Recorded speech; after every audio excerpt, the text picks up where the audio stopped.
BPL সংক্রান্ত discussion আমি মানে নিলামের পরে আসলে খুব বেশি করার সুযোগ করি নাই। এবং আজকের এই আলোচনাটা যখন করছি ঠিক তখন আমার কাছে মনে হয় যে কোনো দল যারা আলটিমেটলি শিরোপার জন্য ফাইট দেবে, এবং আপকামিং বিপিএল আপনারা সবাই জানেন 26 ডিসেম্বর থেকে সিলেট পর্বতে শুরু হবে, এরপরে চট্টগ্রাম থেকে ঢাকায় ফিরবে। সবচেয়ে কম ম্যাচেস হবে ঢাকাতে, সেই ঢাকা মানে সবচেয়ে ম্যাচেস কম যেই ভেন্যুতে হবে সেই ঢাকা এবং নোয়াখালী। বাংলাদেশের যে কোনো কিছুর সবচেয়ে বড় ব্র্যান্ড হচ্ছে নোয়াখালীরা সেই নোয়াখালী প্রথমবার এবারের বিপিএল এ নোয়াখালী খেলার সুযোগ হচ্ছে। আমার কাছে মনে হয় যে চ্যাম্পিয়নশিপ ফাইটের জন্য নিজেদেরকে তো চ্যালেঞ্জ জানাবেই ভার্সেস একে অপরের। এবং রংপুর রাইডার্স এখন পর্যন্ত সবচেয়ে ব্যালেন্স টিম, রংপুর রাইডার্সের জন্য এই দুই দল মাথা ব্যথার কারণ হতে পারে। যেই কারণে এই আলোচনাটা একটু যদি খেয়াল করে দেখেন যে নোয়াখালীকে নিয়ে অনেকেই আনহ্যাপি, অনেকের মধ্যে কিছু কষ্টের জায়গা রয়েছে যে নোয়াখালীর দলটা তারা আরো ভালোভাবে পেতে চেয়েছিল। কিন্তু and of the day BPL যখন রানের খেলা শুরু হবে, একটু আপনাদেরকে জানিয়ে রাখি আবারও যে প্রথম পর্বটা হবে সিলেটে প্রচুর রান হয় ভাই, প্রচুর রান হয় সিলেটের মাঠে। গুরুত্বপূর্ণ সেই ম্যাচটা ছিল Fortune Barishal versus Rangpur Riders. গেল বিপিএলই মানে এবছরেই যে বিপিএলটা হয়েছিল সেই বিপিএল এ লাস্ট ওভারে জেতার সমীকরণ রংপুরের সামনে ছিল 27 রান। নুরুল হাসান সোহান কাইল মায়ার্সের এক ওভারে নিয়েছিলেন 30 রান। সিলেটে প্রচুর রান হয়, এবারও রান হবে, চট্টগ্রামে রান হয়, এবং সবশেষ যে টি-20 সিরিজটা বাংলাদেশ খেলেছে আয়ারল্যান্ডের বিপক্ষে, সেখানটা আমরা লাস্ট ম্যাচ বাদ দিলে অন্য দুই ম্যাচে দেখেছি যে রানস রয়েছে।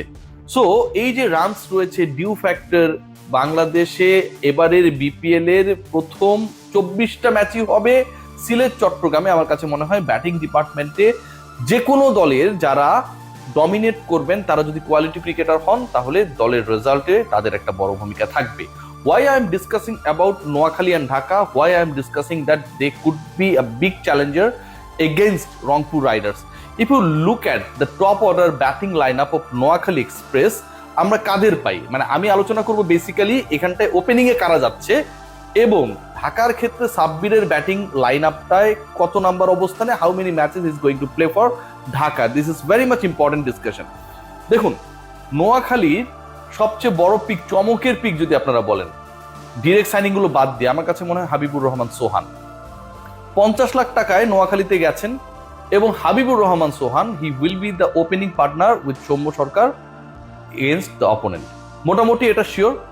যতটুকু আমি টিম ম্যানেজমেন্টের সাথে, দল গড়ার সাথে যারা জড়িত, যতটুকু আমার কথা হয়েছে, খুব মানে ডিটেইলড কথা হয়েছে এরকমটা না, কারণ তারাও এখনো ফুল ডিসিশন মেক করে ফেলেছে, ব্যাপারটাও এরকমটা না। So Sohan and Soumya is going to B the opening pair.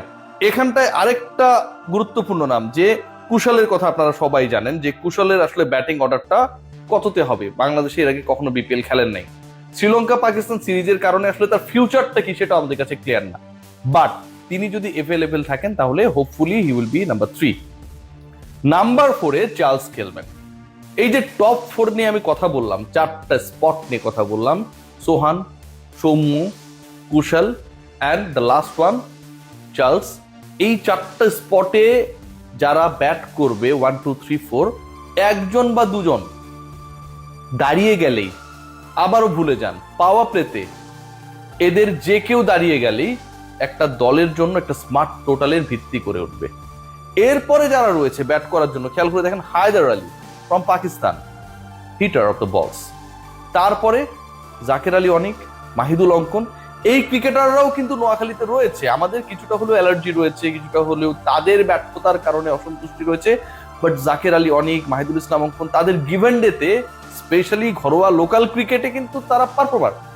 এবং লাস্ট বিপিএলেও কিন্তু 174 স্ট্রাইক রেটে মাহিদুল অঙ্কন ব্যাট করেছিলেন ফর খুলনা টাইগার্স। সো আমার কাছে মনে হয় ব্যাটিং ওয়াইজ এই দলটা খুবই ব্যালেন্সড।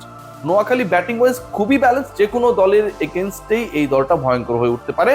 ইভেন যখন স্লো অ্যান্ড লো ট্র্যাকেও খেলা হবে, ধরেন এরকম বিধ্বংসী কেউ যদি দাঁড়িয়ে যায়, সেটাও কিন্তু প্রতিপক্ষের জন্য বিশাল চ্যালেঞ্জিং হবে। আমার কাছে মনে হয় Noakhali as a team is too good, এবং ব্যাটিং ডিপার্টমেন্টে যেহেতু মোটামুটি শুরুর 24টা ম্যাচই হবে হচ্ছে ঢাকার বাইরে, চট্টগ্রাম সিলেটে প্রচুর রানস রয়েছে, সেই রানস করার জন্য যেই ধরনের ব্যাটিং লাইন আপ দরকার, they have that batting department.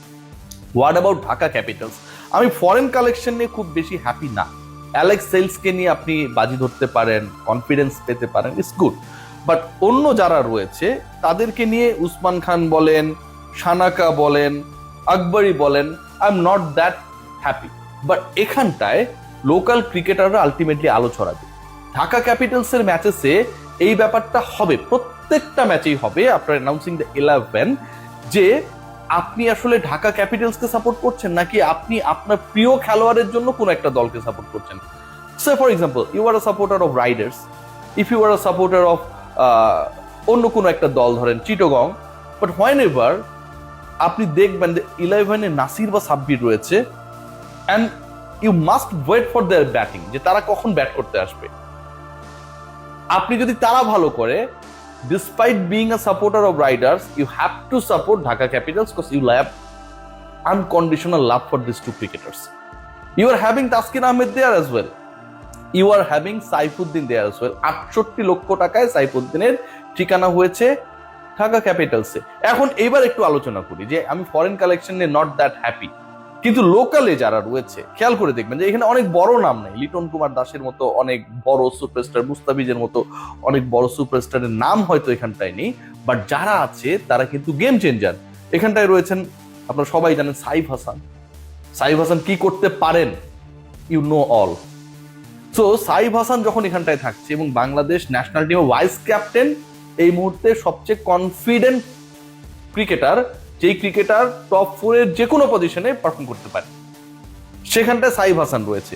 এরপরে দেখেন তাসকিন আহমেদ, এখন পর্যন্ত ওভারঅল টি-20 ক্রিকেটের ইতিহাসে সেকেন্ড বেস্ট বোলিং ফিগারটাই তার, 7 উইকেট নিয়েছিলেন গত বিপিএল এ। আন্ডারমাইন করার কোনো সুযোগ নেই। Taskin is a very champion bowler এবং যে কোনো মোমেন্টেই তিনি আসলে ম্যাচের মোড় ঘুরিয়ে দিতে পারেন। খেয়াল করে দেখেন, আমি বোলিং এবং ব্যাটিং মিক্স করে বলছি। শামীম হোসেন পাটোয়ারি, শামীম পাটোয়ারিকে নিয়ে এত আলোচনা, Shamim Patwari, Liton Kumar Das, Gazi Ashraf Hossain Lipu, but end of the day Shamim Hossain Patwari confirm candidate of the world cup. Shamim Hossain Patwari তার গিভেন ডেতে একদম চুরমার করে দিতে পারেন। ফিনিশিং এ আপনি যাকে প্রয়োজন, যে টাইপের ক্রিকেটার প্রয়োজন, ঢাকা ক্যাপিটালসে শুধু শামীম পাটোয়ারি নেই, সাইফুদ্দিনও রয়েছে। টপে আপনার যেরকম ক্রিকেটার দরকার সেই ক্রিকেটার সাইফ হাসান রয়েছে, সেই ক্রিকেটার সেখানটা যদি দেখেন অ্যালেক্স হেলসের মতো একজন ক্যারেক্টার রয়েছে, সো তাসকিনের মতো একজন বোলার রয়েছে। ইন্টারেস্টিংলি খেয়াল করে দেখেন যে এই দলের স্পিন ডিপার্টমেন্ট বলেন, সেই জায়গায় কিছু কিছু ক্রিকেটার রয়েছে যারা রোল প্লে করতে পারে। নাসির হোসেন যদি দলে থাকে ওকেশনাল স্পিনার হিসেবে বা মেইন স্পিনার হিসেবে, নাসির হোসেন এখনো 2025-26 বাস্তবতায় কার্যকর, ডেফিনেটলি কার্যকর। সাব্বির রহমান কোন পজিশনে ব্যাট করবেন, আমার কাছে যেটা মনে হয় যে টপ 5 এর মধ্যেই সাব্বির রহমানকে ব্যাট করানোর কথা বা পরিকল্পনা। বাট স্যাড বাট ট্রু, আমার কাছে এটাও মনে হয় যে সাব্বির এবং নাসির কোনো ম্যাচেই একসাথে 11-এ থাকবে না, এই চান্সেসটাও কম, এই প্রবাবিলিটির জায়গাটাও কম। একটা দলে সাইফুদ্দিন রয়েছেন, সাব্বির রয়েছেন, নাসির রয়েছেন, তাসকিন আহমেদ রয়েছেন, সেই দলে সাইফ হাসান রয়েছেন, শামীম হোসেন পাটোয়ারি রয়েছেন। ঢাকা ক্যাপিটালস, যে যাই বলি না কেন, two good team to fight against any opponent. So আমার কাছে মনে হয় upcoming BPL is going to be very interesting. Riders এর এগেনস্টে Dhaka Capitals and Noakhali Express, they are very balanced, এবং এই দুই দলের কেউ যদি চ্যাম্পিয়ন হয়ে যায়, ক্যাপিটালস বা এক্সপ্রেস, আমার কাছে মনে হয় অবাক হওয়ার কিছু থাকবে না। তাদের ব্যাটিং ডিপার্টমেন্ট, তাদের ফিনিশিং ডিপার্টমেন্ট, এবং একই সাথে যেহেতু প্রথম 24টা ম্যাচের ভেন্যু সিলেট, চট্টগ্রাম, এবং ওই 24টা ম্যাচই ডিসাইড করবে টপ 4-এ কারা কারা যাবে যাবে না, কত পয়েন্ট নিয়ে যাবে যাবে না। এখানটা আমার কাছে মনে হয় there is a big possibility for this two teams. Take care, সবাই ভালো থাকবেন।